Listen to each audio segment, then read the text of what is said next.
And we are ready to go. I can talk louder than they can sing in there. We are so happy to present our next speaker.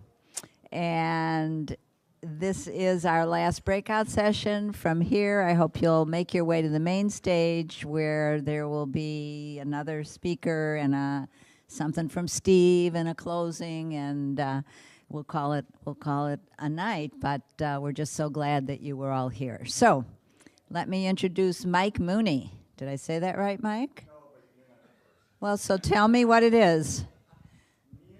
Muhney. I can do that. Mike Muhney. Mike is the CEO and co-founder of VIPorbit. All right, I didn't want to say VIP. VIPorbit, a software company focused on mobile contact management solutions initially designed for the iPhone and iPad. Perhaps Mike is best known as the co-founder and co-inventor of ACT, the product that created the contact management category globally and has been used by more than 10 million customers since its release.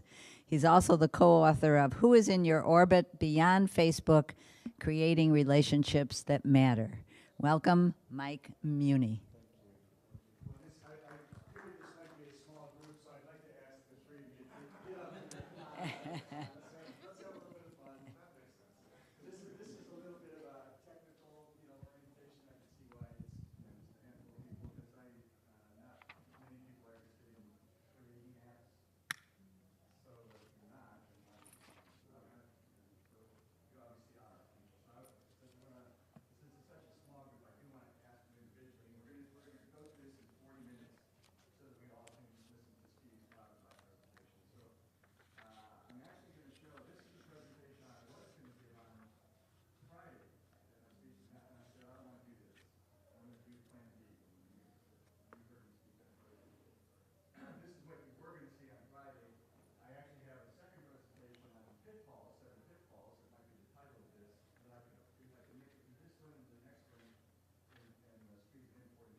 Kids. Okay. So do you want to create a company around this and then market it to schools or for kids or something? First I did. After going to these seminars, I'm learning it should be a component of the company, not just the company. And I don't know if that's true or not, but that's what I've been reading and hearing since I've been here. Okay. Just gives me a sense of orientation. Ariel, by the way, I did go to your website and looked at some of your stuff, so. Okay, so my name is Ariel Pashtan, and I'm a developer of mobile applications. I've been in the business of cellular and applications for, some 20 years or so. Right now I developed an app called ClickTalk, it's a mobile app, which allows users to communicate through blogs and forums. And I'm at a stage where I'm interested in seeing how to market, how to sell, find customers, possibly enterprises that may be interested in what I did. Okay, so your orientation really is then you have an app, you're now looking for a way to market it, as opposed to do I even do an app or not, and how can it help my business? Right, I already have it. Yeah. It's more a matter of marketing it, correct. Yeah. See, I would tell you should use VIPorbit to help you with your customers to promote your business. That's what I would tell you. Yes, sir. Hi, Mike. My name is Paul. I Hi, have Paul. 3 different businesses, none of which I can figure out how apps fit to, so I'm here for ideas and just kind of learn more about it. I have a franchise consulting business where we help people find franchise businesses. I have a training and coaching program where we teach businesses and nonprofits and executives in transition how to better use joint ventures, referrals, endorsements, and other partnering strategies.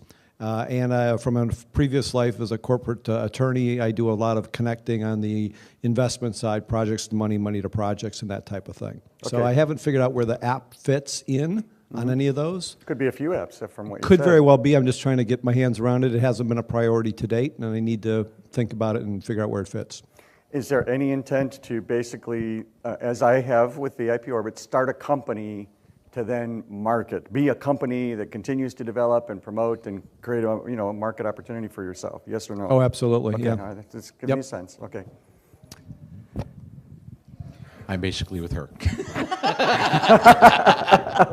You're just along for Well- the ride. Hey, okay, all right. I my say the name- same thing every once in a while to my wife. What can we say? And He's a good man.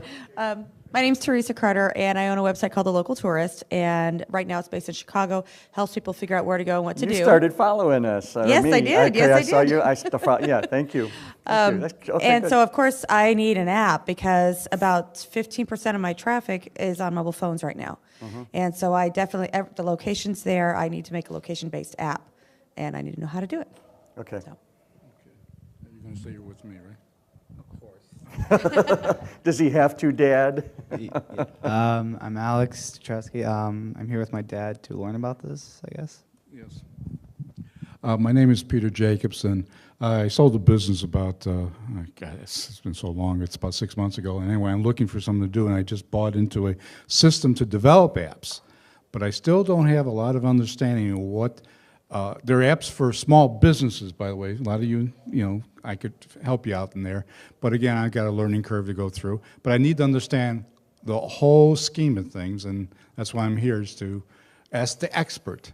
Okay. Well, first of all, I don't know that I would call myself an expert. What I will say is I have a long-standing, which means I'm old, experience in software development, going back to the PC and DOS and Windows environment with ACT, and now with VIPorbit as a true app, and the whole ecosystem that surrounds the process. So what I am intending on giving you, by the way, sir, my iPhone remote doesn't work because I can't link it up to this for some reason. I don't have Wi-Fi to the hotel, that's why.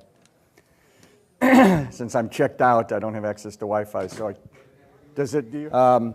So what I hope to do, and again, I'm going to talk fast because I'm going to try to get through as much breath as I can. If you want to interrupt me and say, well, I don't get that, fine, tell me. But there are a lot of considerations to make in just where do I begin? And so let me tell you my own story so you understand where I came from and why I chose the path I did. Because in part, the answer to your questions are going to be, well, why are you doing it for yourself? Are you doing it for yourself? But what device are you using? That might be a good place to begin. So I gave up Windows in 2004 and I went to Apple and became Apple purist, and then I bought the iPhone when it came out in 2007. By 2009, I was a very frustrated iPhone user in relationship management because I had the DNA of ACT. I had the DNA of a seamlessly integrated, robust application that did run on a desktop notebook computer. I wanted it on my phone now, and had I had a BlackBerry phone, I would have done it for BlackBerry because I did it for me first. I needed it myself. Fortunately, I didn't have a BlackBerry, right? Because BlackBerry is nearly dead now. It would have been a horrible investment. It would have been a waste of my money. I had an iPhone, and so I said, hey, a lot of people have iPhones, and I know that a lot of people bought ACT, which was designed by my partner and me for ourselves first, knowing, well, surely there'll be other people that might be able to use it, but we designed it for ourselves, and I did the same thing with VIPorbit, and it's on the phone because I had the phone. And Apple is a rich, growing, hot market, so it was a good business decision to build a company around it. And in the Apple world, there isn't really any kind of a relationship manager other than one product that's pretty old and it's very expensive and it's never reached the mass market, ever. I used to use it, okay, so I know a little bit about it. I even talked to the CEO of the company many years ago. All right, so that was me, just so you know how I began. So I'm going to kind of go through I'm not going to spend time on this, you saw this the other day, but it's the same thing. You're basically entrepreneurs in this. This could lead to a business, so you have to ask yourself the most important question: why are you doing this? I do have a friend who built an app. It's called Simple Lists. It sells for 99 cents. He didn't do it to sell it to anybody. He did it because he just wanted the pride of saying, I designed an app and it's up on the App Store. That's the whole reason he built the app. Everything else is cream. He's not building a business around it, nothing. I'm at the other extreme. I'm going to create a whole market that I want to penetrate. I want to conquer the world. That's a pretty big gap, right? Where are you in that spectrum? Where do you want to be in that spectrum? Because where you decide you want to be is going to determine a lot of these other things. I'm going to say, well, you got to think of this and this and this and this and this then, right? So I'm going to continue on if you don't ask any questions. So you've got to answer that for yourself. So I just basically said, is this a business or a hobby? Business. Anybody here, hobby? Sound like everybody's a business. Your hobby for you, business for everybody else. Okay, well that has more complicated, serious implications and cost. Let's not forget, okay, who is the customer? You're pretty clear, people that want your travel services. You have the benefit of having a website, though, so that they could at least do some stuff there, and transactions and awareness and all that. You're just trying to get it, to facilitate even a closer relationship with them through their device, right? Okay, a little bit, so there's a variation, that's a hybrid, right? I built a product, and then we created the website to give information about the product to lead you to the App Store. You know, it's kind of a, you know, there's just all these pieces that have to come together. So who is the customer, though? Do you know the answer to that question? Okay, all right. I mean, some of this is going to sound like duh, but you'd be surprised how you could forget some simple things. And all I'm trying to do, my job today, as I understood it, was just to say, look, here's some items in the puzzle of putting together an app and everything that surrounds it. Okay? All right. Is there competition already? Since everyone except, what's your name again, Alex? Alex, you're the only hobbyist here. Since everybody else was a business, there must be competition already. Are you aware of it? Yes or no? Okay. Are you intending to leapfrog it, be more sophisticated than it, be cheaper than it, but therefore not as functional as it? I mean, where are you going to fit on the competitive scale relative to the competitors out there? Because that's going to determine, are people going to like your app and choose it or not? And if you're trying to do this for money, because we haven't gotten to that one yet, is it free or paid? You know, you've got to think about that. What is the value for the price compared to competition? When I looked at the competition before I started to design VIPorbit, I was fully aware of everybody, and I put it together in my business plan, and I gave the pluses and minuses. But I knew I was way beyond their level. And that's not an arrogant statement. Again, my DNA is contact management. I know what I'm talking about. I know what it really should be comprised of. It was obvious that it was designed, these other products were designed by, and I'm saying this respectfully and figuratively speaking, probably some kids that had a couple of cases of beer over a few weekends and thought, oh, we could put this together, let's have some fun, and they were hackers, and they did. But they had no experience or understanding in the business world of what constitutes real contact management, okay? So I knew I was going to go way beyond them. But I did do a competitive analysis. I had to.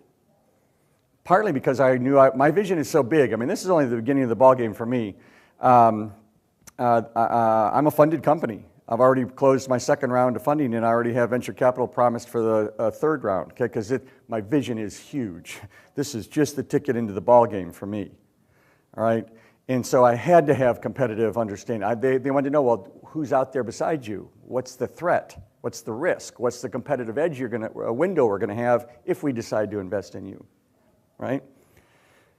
And most importantly, what's the value proposition? What's your product going to give the user? You have to have the answer to this question. You have to know it. Do you know it? Have you put it down? Have you put this down on paper?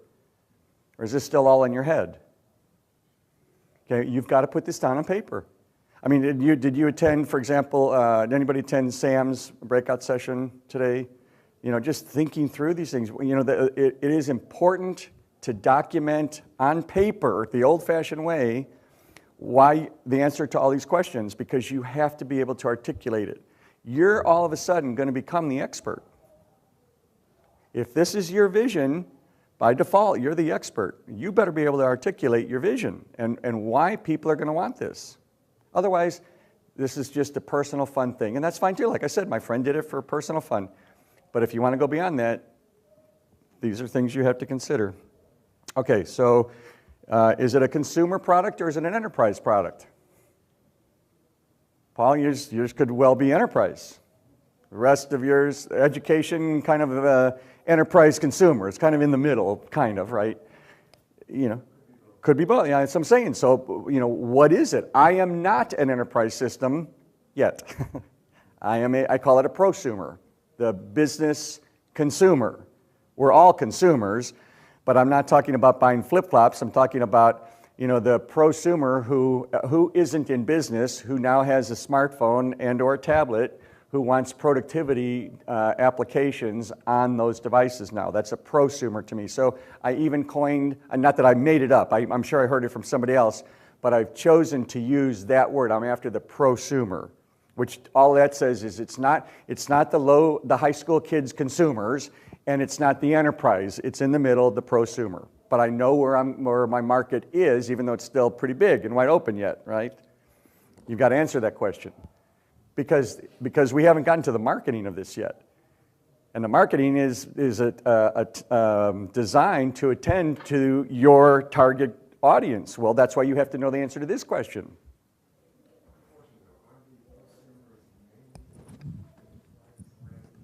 They could be. I might work for, Boeing. They're headquartered here in Chicago. Or I might work for Boeing. That's certainly an enterprise. But in the world we live in today, here's my comeback on that, as far as VIPorbit. So I'm going to give you some personal opinion built around why I'm doing what I'm doing, is we live in a blended world today. And we live in a world where the momentum in the market is now bring your own device. The big enterprises no longer are diminished, if they still are, attempting to, mandating which equipment I'm going to use. No, I want to use my iPad and I already own it, and I'm going to use my iPad. So you figure out the security issues, but that's the device I'm using. I already have a phone. I don't want another company phone. I'm not going to carry two phones. Either you let me use this one, or I'm sorry, I'm not going to do it. And for the first time, the user is empowered, and IT is having to march to their tune. It's a very interesting concept in the enterprise market now. But we're blended. So let's say, and we blend our personal with our business. So let's say Boeing makes me use a product like, I'll pick a name that we're familiar with, Salesforce.com. But on the side, I'm a photographer on the weekend. I film weddings, or I belong to a hobbyist group, or a pro bono legal stuff that has nothing to do with Boeing. Where do I put those people? Where does that stuff go? It doesn't belong in Boeing. I'm not going to put it there. So in fact, I could have a dual system user.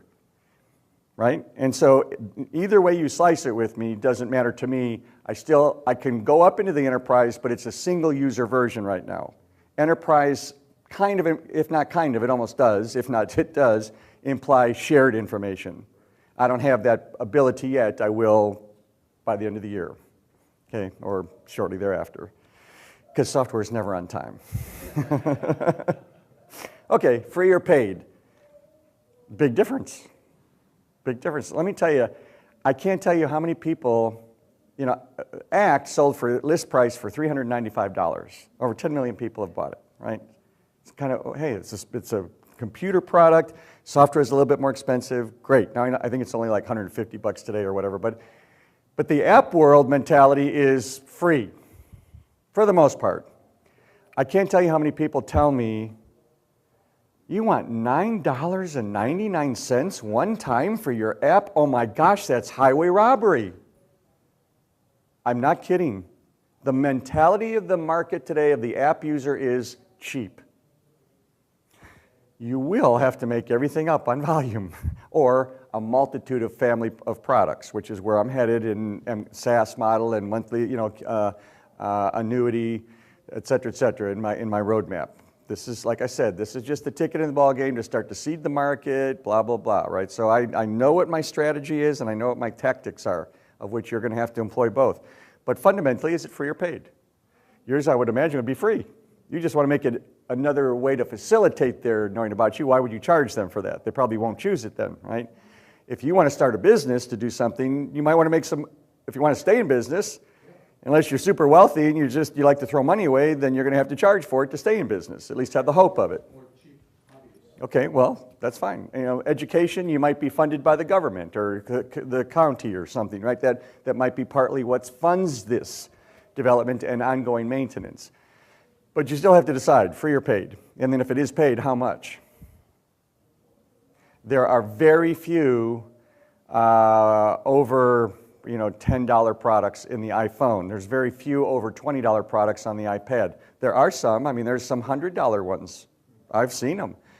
And it doesn't take many people to make a lot of money.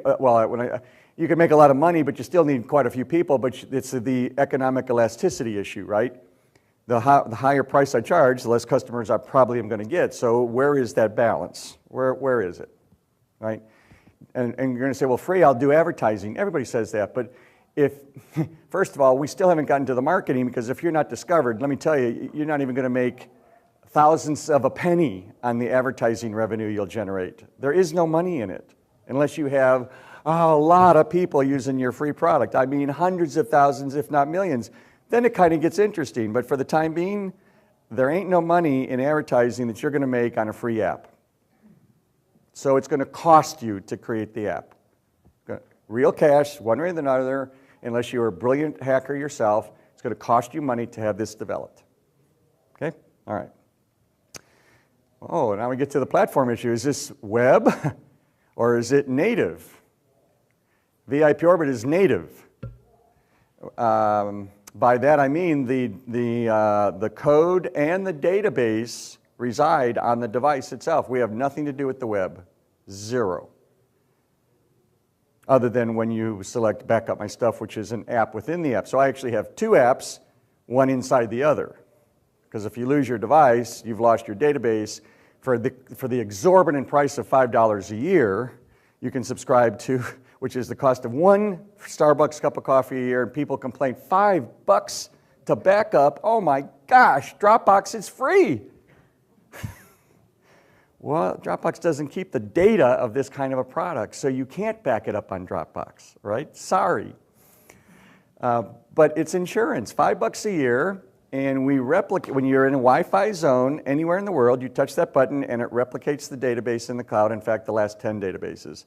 You lose your device, it's stolen, whatever, you go get a new one, you download VIPorbit, Apple says, oh, you've paid for it again, you don't have to pay for it, and then you hit the restore button, and here's your last 10 databases, and voila, you pick presumably the most recent one you backed up, and it downloads it to your phone, you're back in business.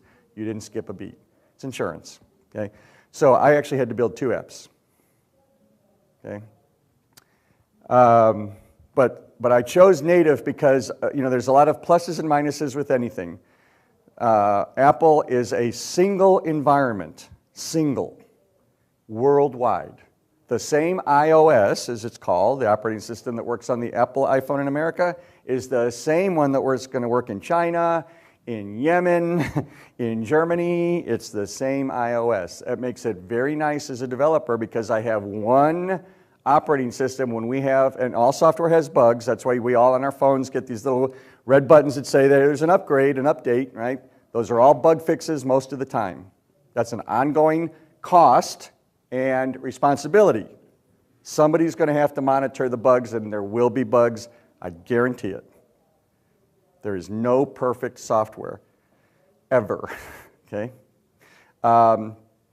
So that makes it nice from an iPhone standpoint because it's one update that goes to one system globally.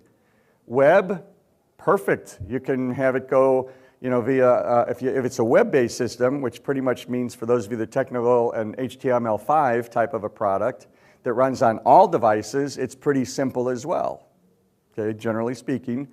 Where it gets complicated is Android, and we're going to get there, okay? Who's going to develop this for you?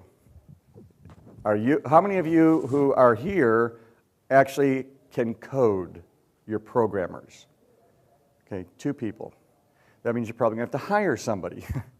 All right, you're looking at some cost, or if you're going to start a company, okay, I'll give you some stock. I hope this is a big company, and you get this percentage, I get this percentage. But if it's not ever going to be a big company, it's almost like, yeah, it's not worth anything. So it would almost be because they're really good friends or family, and they just love you, and they're willing to do it, right? But if it's not that case, you're going to have to pay somebody to do it. I'm at the stage where I did not want to, nor did I need to, hire my own full-time developers. I don't need that burden yet. So I did choose an outsourced firm. They happen to be headquartered in Austin, Texas. I'm in Dallas, so just about 3 hours south of me, so it's easy to drive back and forth. They do have some of their programmers in Russia and places like that, so we get the benefit of 24/7 coding. So coders in Russia can work and be done and pass it off to the US team ready in the morning when we all wake up in America, right? And there's other programmers that they have around the organization. And I vetted them, so I don't have time to get into it, but I had to vet them, check them out, references and all that, because this is a pretty serious decision. This is a marriage. And they know your code base. You are going to be dependent on them, okay?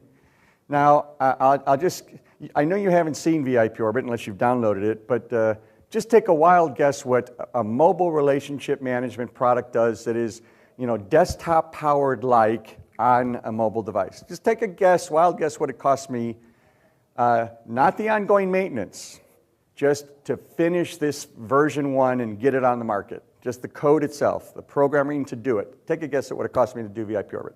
Real fast, we don't have a lot of time.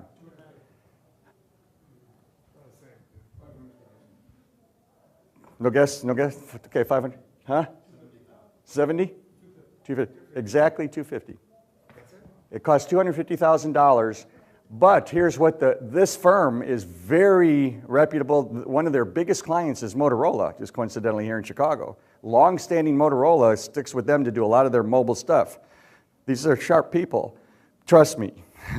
They said this VIPorbit was so much more complicated. If we had charged you on an hourly basis, it took us 5,000 hours, average $100 an hour. That's $500,000. It otherwise should have cost me. I got lucky. Now, I've stuck with them, and they've developed the iPad version.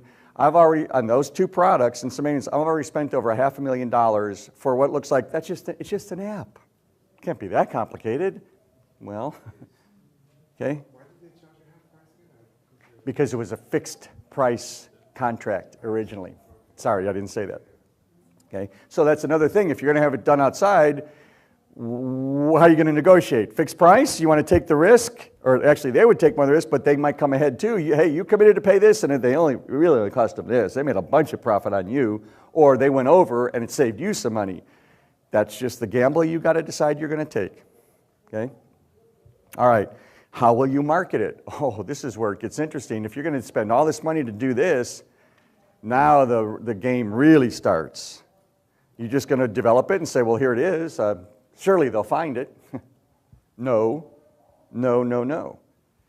So who's going to be your evangelist? Who's going to advocate it? Where's it going to be posted? Is this something that lends itself to journalists writing about it? Are there pertinent media outlets that is there a press release that this is worthy of to begin the effort of creating attention, et cetera, et cetera? You've got a website, so you've got subscribers, I'll presume. You could easily, in your case, just email them, hey, we now have a mobile version, and this is all you have to do to download it, and blah, blah, blah.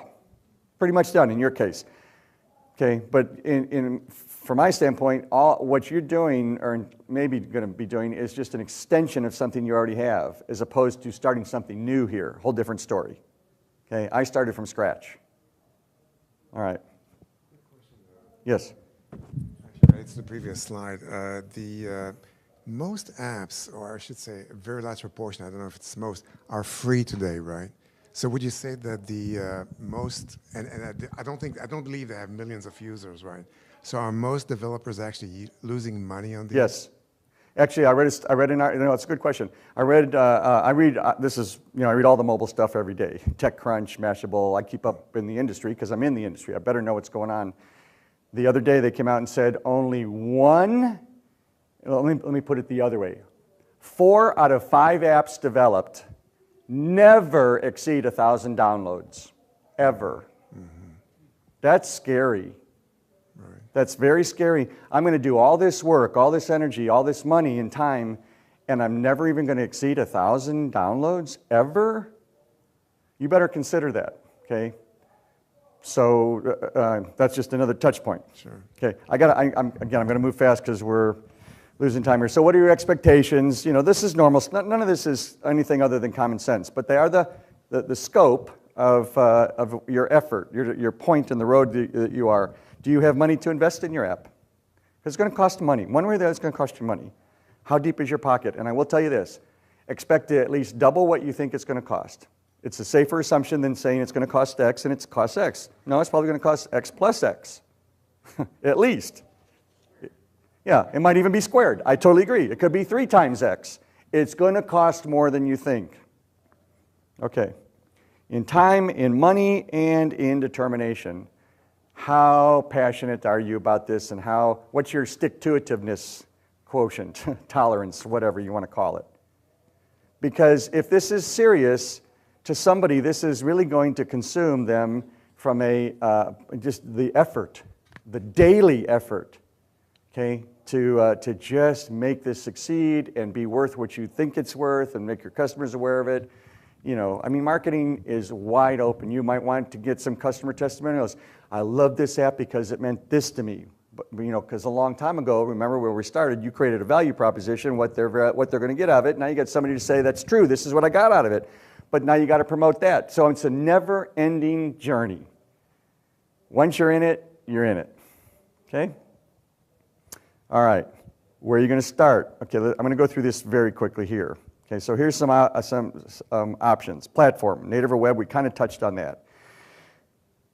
Now devices, is it mobile only? Is it tablet? Is it both? The tablet, I can tell you for a fact, the Apple users, you know, iPhone and iPad, they no longer like having an iPhone product run on the iPad. It can, they all do, but it looks like an iPhone product, and they say, you're not taking advantage of the iPad. I don't like this app at all, won't use it. Create an iPad version. So now the 3 squared, or the 2x squared, is now x plus y squared. Yeah, cubed. Because now you got 2 products if you're going to do iPhone and iPad, for example. And if it's even Android, you got Android and Android tablet. And it's even worse with Android. We haven't gotten there yet. Okay, so here's what I'm going to show. Whoops, sorry. I'm just showing you. I'm sorry, I'm going too fast here. There we go. Okay, so this is me. This is what happened to Mike Muhney deciding I'm going to do this. I'm just showing you a guy like me. This is a piece of paper. I took the iPhone, I measured the screen size, and I drew squares on a blank piece of 8.5 by 11 paper, and I started in pencil designing what I think I wanted the layout to look like. This started in June 2009. This is I use an Apple, but I have Microsoft Office for Mac. This is Word, and I just use some of the colored graphic, items to begin to visualize it a little bit more colorfully, but this is this on an 8.5 by 11 piece of paper. Now, I'm not saying you have to do it the way I did. I'm just showing you how I did it.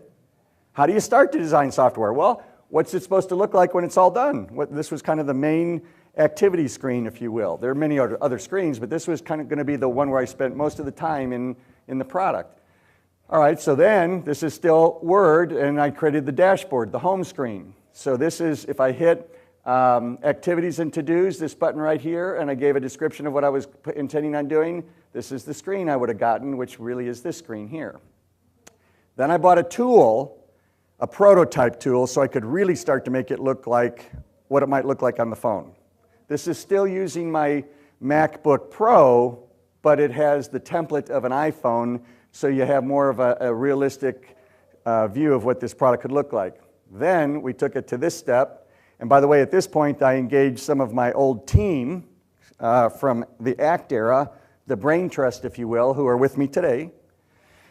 And we started refining my design. I mean, no one individual has the perfect design. Collaboration does help a lot, right?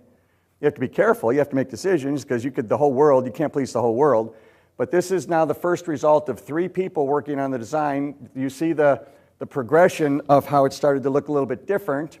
By this time, this was February of 2010. Between here and the very first version of VIPorbit for the iPhone, this is version 1 and this is version 2, there's a year apart. This came out in February 2011. This came out in February 2012, this year. This is the iPad version, portrait and landscape, same product, just showing portrait and landscape. This came out this past February. So this started in June of 2009. This is what I look like today. Just showing you kind of a process, that's all. All right. Then you got to think about, this is not a screen that we have. I just kind of put a bunch of things together for purposes of describing. So now you've created an app. What are you going to call it? What's the name of the app? You got to trademark it. We have a lawyer in the audience. Are you going to trademark it? What are you going to do to protect it? Are you going to check out to see if you're going to violate anybody? I can tell you, this is, by the way, everybody can have a free copy of my book when you leave. And this is a smartphone holder for you for your desk if you want to take one. You just kind of snap it and it'll hold your phone on your desk. Okay? Anyway, this is the original logo of my product. And I have spent over $100,000 with my law firm for everything I've done so far. Shareholders agreements, trademarks, European trademarks, blah. I trademarked the byline who's in your orbit. I'm trying to protect myself. I didn't go to China because they're going to steal it anyway and, blah, blah, blah. So, you have to just say, I'm only going to spend so much money, but I have to cover myself, right? I spent over $100,000. At the end of the period where somebody could say I've violated their trademark, Vonage sent an email to our law firm saying, you've infringed on our logo. They have a true, in my case, boomerang with a dot. They call it the V dot. They were bullies, big bullies. And it would have cost me, I was told, I have a lawyer in the audience here, phase one, if I wanted to fight it, I would cost upwards of $50,000. If I made it past that, it would cost me another $150 to $250 to protect it. And I only had a 60% chance of winning it. Could have cost me $200 to $300, $100,000 to try to save that. I said, screw it, right? So I came up with this. This is the new logo that's going to be on the product soon enough. But you have to come up with a name, you have to come up with a design, you have to check the design so you don't violate anybody else's design. All of that costs money. What category are you in? You're somewhere. You're something. What category? Of course, your website you got to get, and then what's your byline? What do you want people to remember of it so that they have that mind share that you've obtained, right? So I'm going to skip past this real quick. I don't want to show you there's just stuff that you're already aware of. I'll show you the other presentation that was meant for today, and we'll go through this very quickly. Okay, because we haven't really gotten down to the design yet. Now, you would think, because of my experience and how I describe software and what I want, what my vision is, that that's what would be produced. Wrong. I can tell you that there are things in VIPorbit right now that is not what I wanted it to be. But it's because of a loss in translation between me and the developers because of outsourcing it and having a project manager in between that is the conduit. Even though we wireframed it, which meant we kind of prototyped it and see what it looks like on the screen, and we documented it like a blueprint. Doesn't matter. People interpret things differently. And so that is an issue that costs you extra money. No, you've got to fix it. Oh, well, we'll fix it, but it's going to cost you for us to fix it. Why should it cost me? You didn't do what I said. But we did do what you said. You accepted the wireframes. And you just say, oh my gosh, so when I say it's going to cost more than you think, it will. So here's an example. Some of you may have seen this. This is what somebody would interpret as specified in the project. That's how they build it. And you go, well, that's not what I wanted. Somebody else says, well, I thought that's what you designed it to do and look like. Nope, that's not what I wanted. Okay, here's what the programmers thought you wanted. Yep, that's not what I wanted. And then if you have other people that implement it, that's how they understood it to put it together and make it work for somebody. Nope, that's a little complicated. When all along, that's what the end user wanted and would like and is elegant and simple.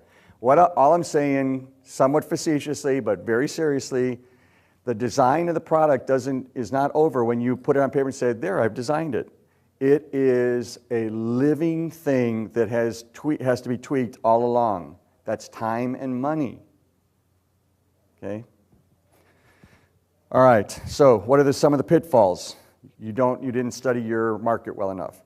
And you discovered nobody cares about it, nobody will ever use it, competition crushed it already, we can't even penetrate competition, nothing. I'm not saying to do a Harvard-level MBA research and, hey, you know what, if we all had to analyze the market before we did anything, nothing would get done. Seriously. We did no market research for ACT. We were just two sales guys that said, I know what I wanted it to do, let's design it, and hopefully somebody will buy it. Now, if you can get away with it, fine. But I'm saying you have to do at least a little bit. We have the internet today. I didn't have the internet back in the ACT era, right? You should do some research, okay?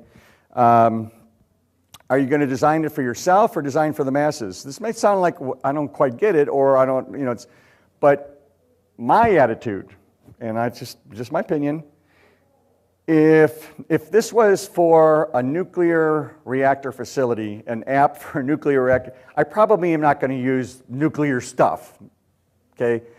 So I have to design it for the mass market of nuclear facilities globally. Okay, that's a different mindset. But if this is a product that, you know, can be used by a lot of people, it has to start with you. You're the expert, remember? So design it for yourself, because you can never design for the masses.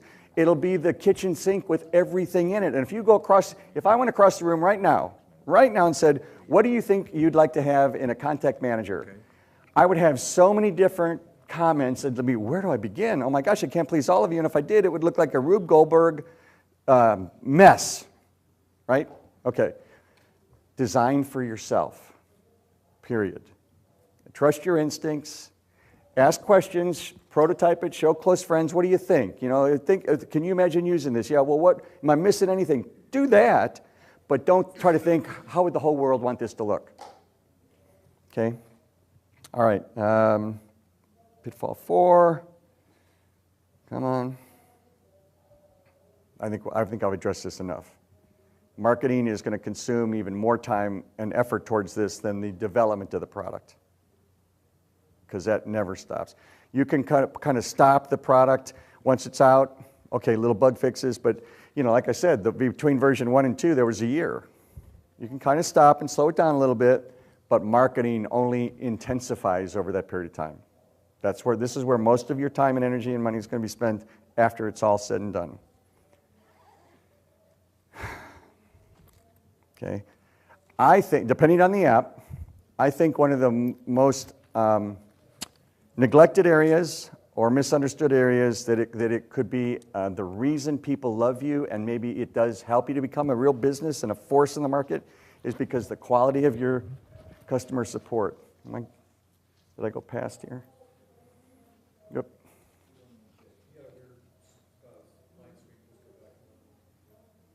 Come on.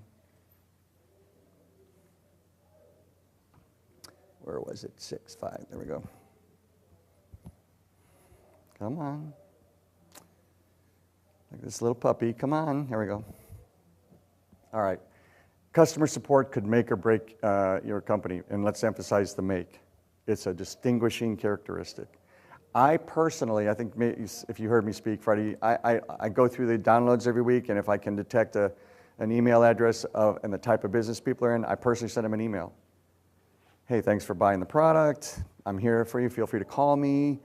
Would like to talk to you, hear a little more about what you're doing, blah, blah, blah, because I'm gathering information from people that have, you know, put money on the table, right? That's meaningful to me.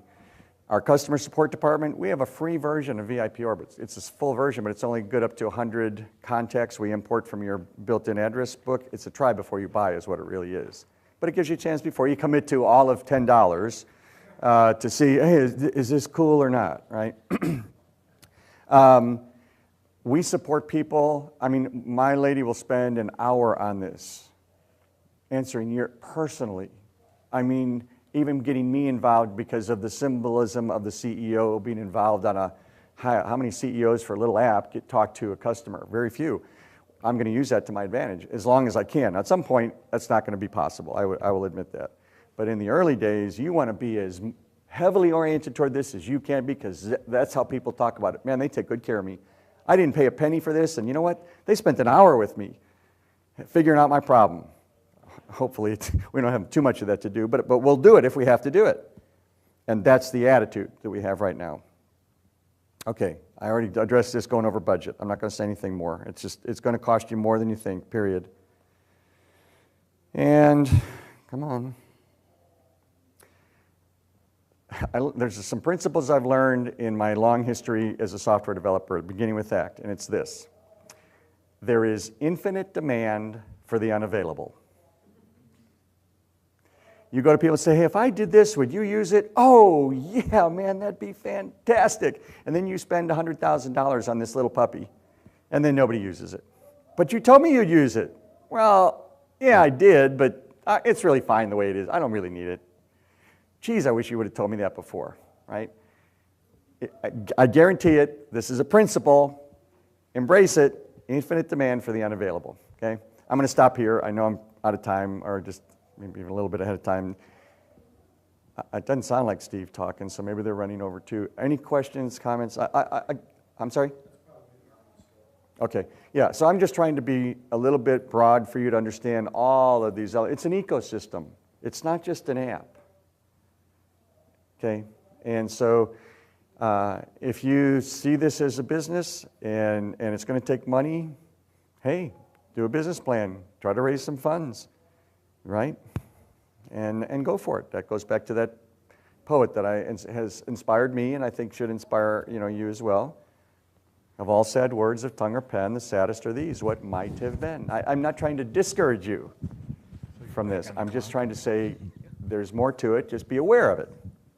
But go for it if that's your dream. By all means, go for it. It could launch an entire new career for you that you didn't even imagine. And I mean that. That could be a wonderful thing. Could also destroy a lot of things too, right? Could destroy a marriage, could destroy a relationship, could destroy your employment because you're spending too much time over here and you're not productive in your other job. I mean, there's a lot of consequences. I'm just trying to say, take it from an old soldier who's made some mistakes. I don't want you to make them if you don't have to. So, anything else?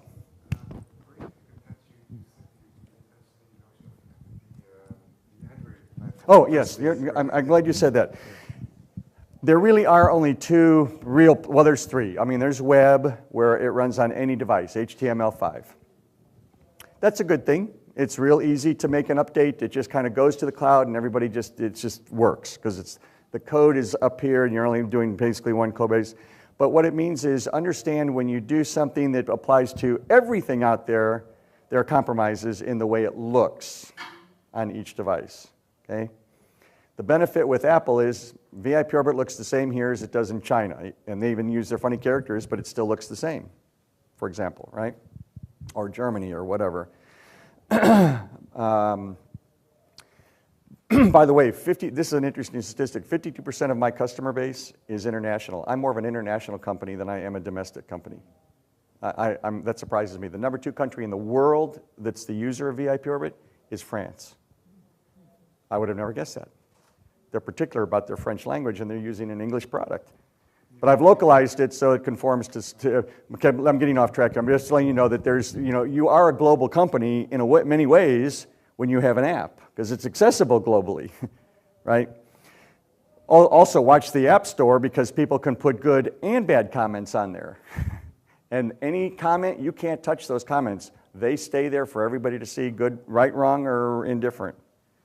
Okay, that's why you have to do a lot of this work up front. But Android, so iOS, which is Apple, is one platform. Android, I kid you not, there was an infographic that came out by TechCrunch about 4 weeks ago. There are literally in the world today over 4,000 versions of Android. When you say to me, are you going to do Android? My response to you as a developer is, which of 4,000 versions are you talking about? I can't do all 4,000. Matter of fact, I can only maybe do one. Which one do you want me to do it for? You can't do it for Android is Android. No, it's not. Android is open source. What that means is it's free, and I can take it and say, I'm going to get rid of that part. I'm going to add this. I'm going to blop this other thing on there, and I'm going to kind of modify this over here, and I'm going to make Android look for me what I want it to look like, and that's me. Well, that's not what everybody else is doing. So there's 4,000 versions today. The top 3 Android versions for mobile devices are Samsung #1, HTC #2, and Motorola #3. But there's no guarantee that's what's going to stay the same a year from now. So if you spend all your money thinking, I'll do the top 2, Samsung and HTC might fall off the face of the earth next year, and you've wasted, or compromised, maybe not wasted, but compromised that. So it's a tougher decision, right? I will tell you from the tablet standpoint, Gartner came out 2 weeks ago, Gartner, the big research firm, and said by the end of 2016, there will be 665 million tablets on the market by then, and the majority of them are going to be the iPad. Apple is pretty protected on the iPad market share through 2016, maybe beyond 2, but through 2016 looks pretty cool. Now, something could happen. I'm just telling you what the people who study this stuff are saying, okay? They put a lot of money into doing their research. This is what they're saying. So now there is another interesting Android device that you might consider if you're going to go to Android, and that's the Amazon Fire tablet. But that again is its own Android version. That Android version is not going to look the same on a Samsung Android device. So now you've compromised and you've multiplied the effort to support it, to maintain it, the cost of, if there's bugs in your code base and you got to ship it out to all these different Android users, you pretty much have to have a different version. You're sending each of them. Who's going to do all this for you? It gets complicated. And here's another very interesting statistic. Not my opinion, it's a fact. Forrester came out, the same big research firm, and said about 6 months ago or thereabouts, a study between the iPhone users and Android users. And again, we say Android as if it's one, but it's many, but let's just keep it as a single entity, two single entities. Less than 10% of Android users are willing to pay for an app, period. They won't pay anything. They are so averse to paying a penny, it just doesn't happen. That's number one. Conversely, the iPhone user, over 68% of iPhone users gladly pay for apps and have on average 5 paid apps on their phone. From a business standpoint, I'm in business to make money. It costs me a lot to develop. Where am I going to go? The answer is obvious. There's no money over here. There's not a business over here. If it's just for the fun of having an app that runs on Android, because I'm an Android user, fine. But you could still be an Android user. You still might consider developing for Apple, because that's where the money is. Okay? So be very aware of that, because that's a very serious decision, because it commits you, right? So people today ask me, well, are you ever going to have VIPorbit on Android? My answer is probably not. Sorry, get an Apple device. I know that sounds crude and rude. Get an Apple device, or I will say that there's a likelihood down the road I will do an HTML5 version, which means it'll adapt to your screen. You know, because when you think of Android, I mean, let's take a country like Kenya. You know, they have little $20 phones with a tiny screen that's running Android. Well, that little tiny cheap phone is not the same as a beautiful $400 Samsung, Android phone. Just the two differences there in Android, your product is not going to look the same. It's not going to run the same. Some functions might not work at all on Android. So again, some decisions to consider. So personally, I do not intend to do anything with Android. And RIM, the latest report last week is RIM is looking more dead. Dead. Sad, but dead. Now, there is another one to consider that we haven't talked about, and I know I'll keep going as long as I can here, is Windows Mobile 8, Microsoft. Now why? Because it's Microsoft. Microsoft has proven, hey, they can make mistakes for a while, Windows, Internet Explorer, blah, blah, blah, but they finally get around to it, and they're going to have, rumor has it, they're going to come out with a Windows mobile tablet, and they already have the Windows Mobile 8 phone, right? Well, there's a lot of business users that do like Windows. I'm not one of them myself anymore, but there are, right? And that could be, and I'm interested in developing for that market, because that could be a big market. And think of it this way too, there could be a lot of Windows users, desktop or notebook, who have an iPhone and or iPad. Because we're developing VIPorbit to run on Windows, so there's going to be a Windows version, believe it or not. There's going to be a Mac version, shared workgroup version, which will be a subscription, very affordable for the prosumer market. And I'm developing another product, so if you're going to do a family, here's what I'm faced with, and this is why we're doing what we're doing, in addition to it making money, because I want to generate revenue, obviously. So I started with the iPhone. I just came out with the iPad. This is newer architecture here. So now I've got to retrofit some of the newer stuff here into the iPhone version. Why? I don't have to do it, but there is a reason I do have to do it in my case. Because one of the first monthly subscription money-making products that we can create is we're calling VIP Sync. And that's a product that's designed for people that have the VIPorbit iPad version, and they also want VIPorbit on their phone because the phone is with them all the time, whereas their iPad is with them some of the time. But I want it on both because when I can use the iPad, it's a prettier machine to use, right? VIP Sync is going to cost $5 a month per user, month to month, or $45 a year in advance if you pay a year in advance. But what it means is I could be at a restaurant and I've got my phone and I just see somebody walk in and we talk and we schedule a lunch for next week and I'll update our discussion or whatever, right? I put it in on my phone right there at the restaurant table. With VIP Sync, it real-time syncs to my iPad back at home. I don't care which device I input data on now, it's on all the devices. So now imagine how much more valuable VIP Sync becomes as a revenue stream and a purposeful product, a hub, if you will, if I have Windows in an iPhone and iPad. I want it to sync across all that, right? Will it also sync on an Apple Mac? Yes, we're doing a Mac version and a Windows version that'll be out by the end of the year. Yeah, Windows or Mac desktop / notebook, Windows desktop / notebook. So I'm going to compete against my first child, ACT. And so I'm going to be a better product. I'm going to make ACT look like an experiment, and I'm going to be a lot less expensive and appeal to more of the mass market. And for the first time, bring mobile relationship management to the mass market. That's mine. I'm going to conquer the world. Hey, if I don't have high goals, you know, I'm not going to reach as high as I can get to, right? I'm not stupid enough to know that I probably won't get there, but that's my goal. So anyway. All right, well, if no more questions, thank you. Again, a book for everybody and the holder if you want one.